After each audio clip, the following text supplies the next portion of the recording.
Je voudrais dans cette vidéo adresser mes vœux de bonnes et heureuses années au peuple comorien et français. Bien évidemment, je n'exclus pas les autres pays, les autres peuples. Mais j'ai tenu à singulariser ces deux pays, ces deux peuples, au regard du contexte, à mon avis, historique que nous vivons. Chido a ravagé Mayotte, détruisant tout et posant du même coup la question de la reconstruction de l'île. L'avenir est donc en jeu. Elle sera déterminée dans une large mesure par la voie qui sera suivie dans cette reconstruction. C'est l'objet de cette présente vidéo. Va-t-on renouer avec le passé, avec les mêmes pratiques, fondées sur la division, sur la haine, sur la domination d'un pays par un autre? Ce qui a amené l'archipel dans des situations extrêmement difficiles, extrêmement douloureuses. Chacun sait combien la vie était difficile pour le plus grand nombre à Mayotte. 70% au-dessous du seuil de pauvreté. Chacun sait que le bras de mer en juin Mayotte est un des plus grands cimetières marins du monde. Va-t-on poursuivre sur cette voie-là? Ou bien va-t-on frayer des voies nouvelles, créatrices, qui permettront de bâtir un avenir où une cohésion sociale sera solide, sera mise en route? C'est cela la question principale qui se pose. L'ancienne voie qui a amené au désastre ou une voie nouvelle qui ouvrira vers l'avenir? Malheureusement, les indices sont mauvais. Quand on entend les discours haineux qui indexent les immigrés, les clandestins, de certains dirigeants français et de certains élus mahorais, on ne peut que s'inquiéter. Quand on constate l'absence de réaction du pouvoir de Moroni, qui semble observer les choses de loin, mais qui traduit sa capitulation complète, son irresponsabilité. On est donc en droit de s'interroger, de s'inquiéter. Mais en même temps, cela nous oblige à batailler pour que ce soit la voie nouvelle qui triomphe, qui soit mise en route. Je crois qu'en premier, il faut qu'on arrive à mettre en avant le principe de réalité. Contre cette tendance à privilégier les positions partisanes, à créer des narratifs pour justifier tout et n'importe quoi. Il faut qu'on arrive à partir de minimum de principes, de faits réels qu'on doit absolument intégrer pour penser l'avenir.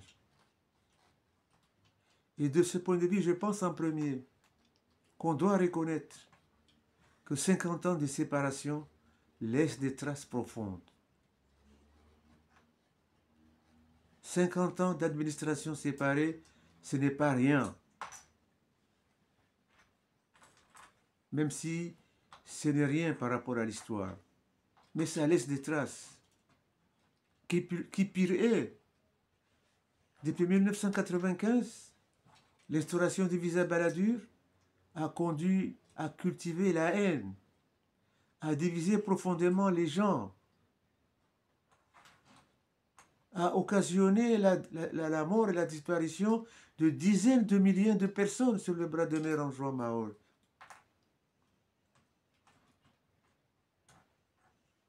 On doit le reconnaître et l'intégrer. Mais on doit aussi reconnaître que 50 ans d'administration séparée de Mayotte et des autres îles Sœurs n'ont pas abouti à faire de Mayotte, ou de Mahorais, des Français. Ça n'a pas abouti à annihiler l'unité anthropologique des Comoriens, des 4 îles. La meilleure preuve est de voir que le droit commun ne s'applique pas et ne peut pas s'appliquer à Mayotte.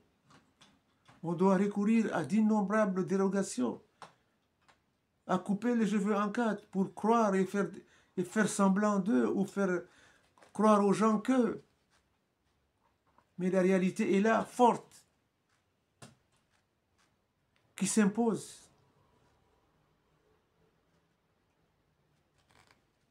Il faut reconnaître l'unité anthropologique profonde des populations des 4 îles. La nation comorienne est une émergence historique particulière, naturelle.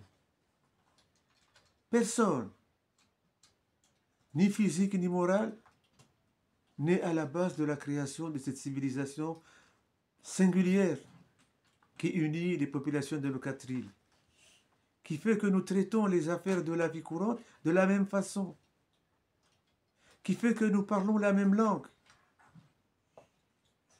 que chacun comprend ce que dit l'autre, et qui fait que c'est cette civilisation qui fait que chaque Comorien est chez lui dans n'importe quelle île. C'est cette civilisation qui fait que un Comorien sans papier français ne sera jamais un immigré ni un clandestin à Mayotte.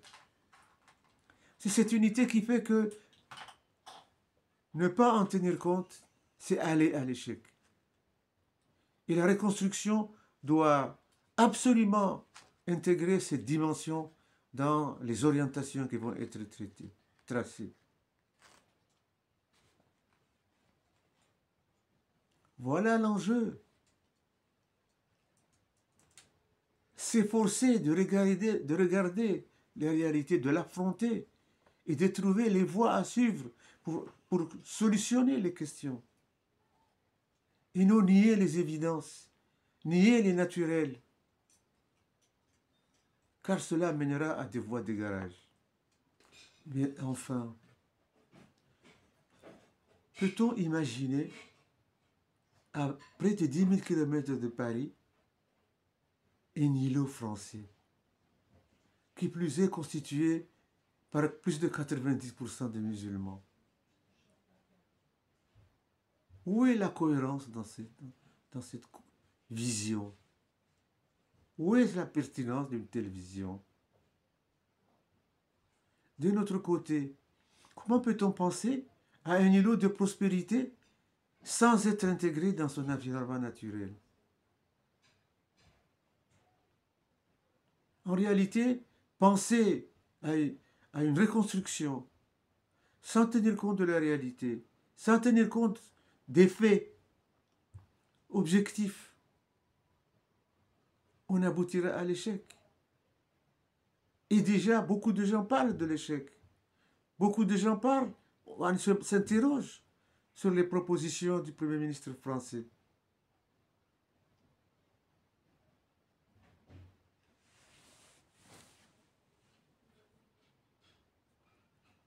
Je crois qu'il faut reconnaître la vocation naturelle des 4 îles de l'archipel à constituer un État-nation. Et c'est sous ce prisme que toutes les questions doivent être examinées. Si on veut créer du vrai positif, du vrai progressif, si on veut créer du bonheur chez les gens ou du mieux vivre chez les gens, il va de soi que la voie à suivre n'est pas simple. Elle est même très complexe. Mais une chose est certaine, le rôle principal va être joué par la France. Parce que c'est l'acteur le plus fort de ce conflit. C'est l'acteur qui a jusqu'ici imposé sa voix, qui a fait que les choses ont évolué dans ce sens et pas dans un autre. Donc la responsabilité de la France, encore une fois, est lourde. La question maintenant est de savoir, lorsqu'on voit ce qui domine en France, la politique qui domine en France, les prises de position qui ont été prises par les hautes autorités de l'État français, la question est de savoir, se trouvera-t-il des dirigeants français lucides pour oser proposer autre chose? Ou bien est-ce que les tendances droitières qui sont très fortes vont l'emporter et conduire aux catastrophes?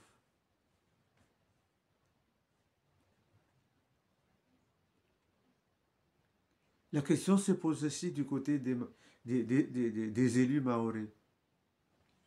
Se trouvera-t-il des élus mahorais lucides pour comprendre les enjeux, pour penser au bonheur des Mahorais dans le cadre de leur archipel?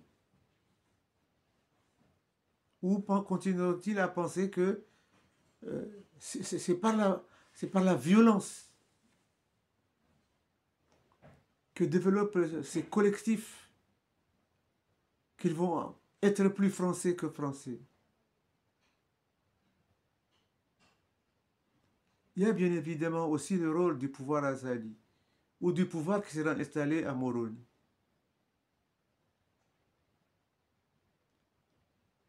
La capitulation ne mènera nulle part. Le silence ne mènera nulle part. Il faut batailler. Il faut batailler pour arriver à pousser vers cette nouvelle situation, cette voie nouvelle qui devrait être trouvée. Et de ce point de vue, est-ce que c'est un rêve de penser à une conférence internationale à Mamoudzou sur la question de la reconstruction? Parce que la reconstruction ne peut pas être le seul œuvre de la France. On le voit bien. On le voit bien. La France refuse d'appeler à l'aide internationale. Mais on voit bien que la gestion de la catastrophe est limite, a suscité une vive colère chez les Mahorais qui vivent, qui sont dans la détresse,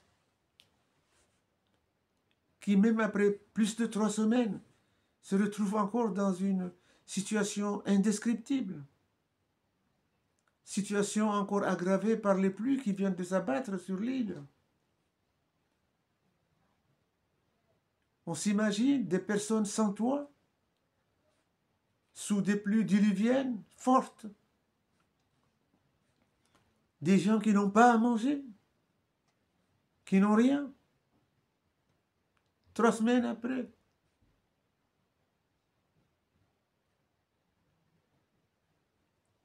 Donc moi je terminerai en préconisant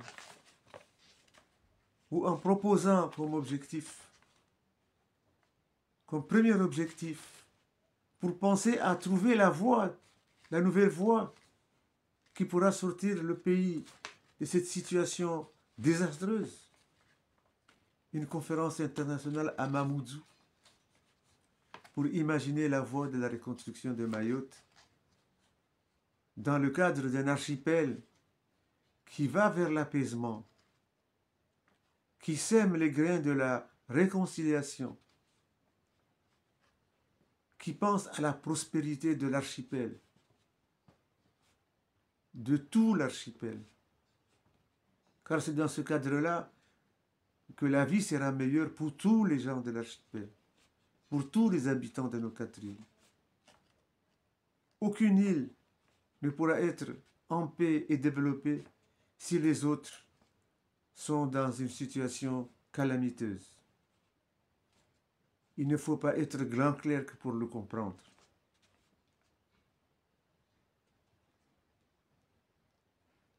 Je suis un rêveur invétéré. Et c'est ça qui me tient en vie.